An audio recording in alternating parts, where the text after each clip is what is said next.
Assalamualaikum warahmatullahi wabarakatuh. Perkenalkan, nama saya Amelia Sinastianingrum, nomor presensi 3 dari kelas 12 OTKB 2. Di sini saya akan menjelaskan materi tentang pengelolaan sarana dan prasarana. Dalam sarana prasarana dibagi menjadi 4, yaitu yang pertama, analisa perencanaan kebutuhan, yang kedua, pengadaan sarana dan prasarana, yang ketiga, penyaluran dan distribusi, dan yang keempat, inventarisasi sarana dan prasarana. Secara umum, analisa perencanaan kebutuhan merupakan suatu kegiatan yang memperkirakan secara matang rencana apa saja kebutuhan yang harus dipenuhi. Kegiatan awal dari analisa perencanaan kebutuhan yaitu kegiatan inventarisasi yang dilakukan oleh unit organisasi. Kemudian, berdasarkan daftar inventarisasi tersebut, unit organisasi merencanakan macam dan jenis sarana prasarana apa saja yang dibutuhkan. Kemudian, jenis-jenis analisa kebutuhan dibagi menjadi 2, yaitu analisa kuantitatif dan analisa kebutuhan kualitatif. Analisa kebutuhan kualitatif merupakan suatu rangkaian kegiatan pengelompokan keterangan-keterangan atau informasi tentang jenis kegiatan yang terdapat dalam suatu satuan atau unit organisasi tertentu. Sedangkan analisa kuantitatif yaitu dilakukan dengan meneliti volume dan frekuensi kegiatan yang terdapat dalam suatu unit organisasi tertentu. Pengusulan sarana prasarana melalui beberapa tahap. Yang pertama yaitu usulan kebutuhan alat sarana prasarana. Yang kedua, penyusunan rencana kebutuhan. Yang ketiga, penentuan rencana biaya. Yang keempat, penyusunan skala prioritas. Dan yang kelima, pengajuan rencana kebutuhan. Setelah melakukan analisa, kemudian melakukan pengadaan sarana prasarana. Pengadaan merupakan kegiatan untuk memenuhi kebutuhan yang semula berkurang atau belum ada menjadi cukup atau tersedia, atau bisa disebut juga dengan pembelian. Secara umum, tujuan dari pengadaan yaitu agar mendapatkan perbekalan atau material yang tepat.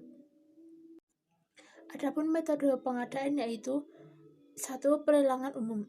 Pelelangan umum adalah pelelangan yang diikuti oleh semua atau secara terbuka bagi perusahaan yang berminat. Yang kedua, pelelangan terbatas adalah pelelangan apabila jumlah perusahaan yang mampu melaksanakan untuk menyelesaikan pekerjaan yang kompleks diyakini terbatas, maka diumumkan secara luas. Dengan rekanan tertunjuk diyakini mampu menyelesaikan pekerjaan dengan benar. Yang ketiga, pelelangan sederhana adalah metode pemilihan penyedia barang atau jasa untuk sejumlah pekerjaan dengan nilai kurang lebih 200 juta rupiah sampai dengan 500 juta rupiah. Selanjutnya, seleksi umum. Seleksi umum adalah metode pemilihan penyedia barang atau jasa konsultasi untuk pekerjaan yang dapat diikuti oleh semua penyedia barang atau jasa konsultan yang memiliki syarat. 6. Penunjukan langsung. Dapat dilakukan apabila jenis pekerjaan yang akan dikerjakan memiliki spesifikasi khusus dan calon rekanan memiliki kompetensi dan keahlian sesuai dengan jenis pekerjaan. Dan yang ketujuh, pengadaan langsung adalah metode pengadaan barang dan jasa langsung kepada penyedia barang atau jasa tanpa melalui pelelangan, seleksi, dan penunjukan langsung. Yang berikutnya, sistem pengadaan ini dibagi menjadi 3, yaitu yang pertama, sistem sentralisasi. Apabila perbekalan dibutuhkan oleh seluruh unit atau beberapa unit kerja, pengadaan perbekalan dilakukan dengan sistem sentralisasi. Yang kedua, sistem desentralisasi, yaitu apabila kebutuhan perbekalan bersifat khusus untuk suatu unit kerja, maka pengadaan perbekalan dilakukan dengan sistem ini. Dan yang ketiga yaitu sistem campuran. Sistem ini merupakan kombinasi antara sistem sentralisasi dan desentralisasi. Apabila dibutuhkan perbekalan seluruh unit atau beberapa unit, maka menggunakan sistem sentralisasi, dan begitu juga sebaliknya. Setelah melakukan pengadaan sarana dan prasarana, kegiatan selanjutnya yaitu penyaluran distribusi. Penyaluran atau distribusi sarana dan prasarana merupakan siklus kegiatan dan usaha pengurusan dalam penyelenggaraan, penyaluran, dan penyampaian kebutuhan sarana dan prasarana kepada unit-unit atau satuan kerja yang membutuhkan. Asas penyaluran terdapat 4, yaitu yang pertama asas tepat jumlah, yang kedua asas tepat waktu, yang ketiga asas tepat mutu, dan yang terakhir asas ekonomis. Menurut Soekartawi, distribusi adalah aktivitas mendistribusikan atau mengirim barang dan jasa untuk menjangkau konsumen akhir. Dalam manajemen distribusi, alat penyampaian barang dari satu tempat ke tempat lainnya disebut dengan moda, atau biasa disebut dengan moda transportasi. Adapun jenis-jenis moda transportasi yaitu sebagai berikut. Yang pertama, moda transportasi darat atau jalan raya seperti truk dan lain-lain. Yang kedua, railroad transportation atau kereta api. Yang ketiga, air transportation yaitu kapal. Kegiatan yang terakhir yaitu kegiatan inventarisasi. Inventarisasi sarana dan prasarana merupakan suatu proses penghitungan, pencatatan, penggolongan, pengklasifikasian, pengkodean terhadap barang atau sarana prasarana yang dimuat dalam suatu daftar.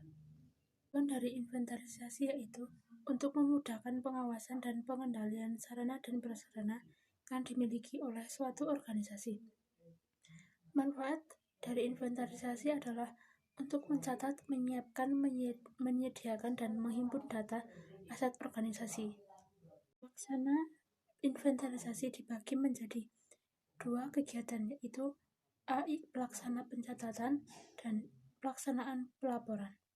Sedangkan kodifikasi adalah pemberian pengkodean barang pada setiap barang inventaris milik pemerintah. Kode barang terdiri dari 12 angka atau digit yang terbagi dalam 7, yaitu sebagai berikut.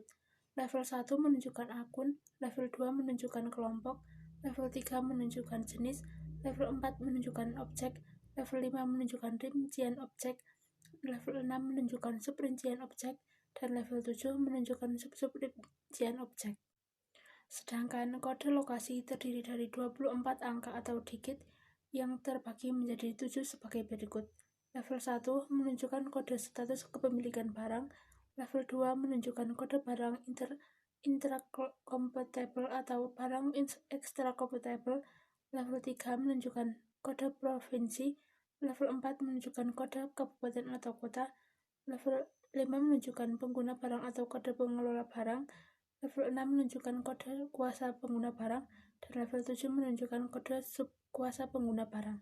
Kode register. A. Cara penulisan kode register adalah untuk kode lokasi dan tahun perolehan pada bagian atas, sedangkan untuk kode barang dan nomor urut pendaftaran barang pada bagian bawah. B. Nomor urut pendaftaran adalah nomor urut yang diberikan pada setiap jenis barang atau subrincian objek yang dimulai dari 00001 dan seterusnya. Sekian presentasi dari saya, kurang lebihnya mohon maaf. Saya akhiri. Wassalamualaikum warahmatullahi wabarakatuh.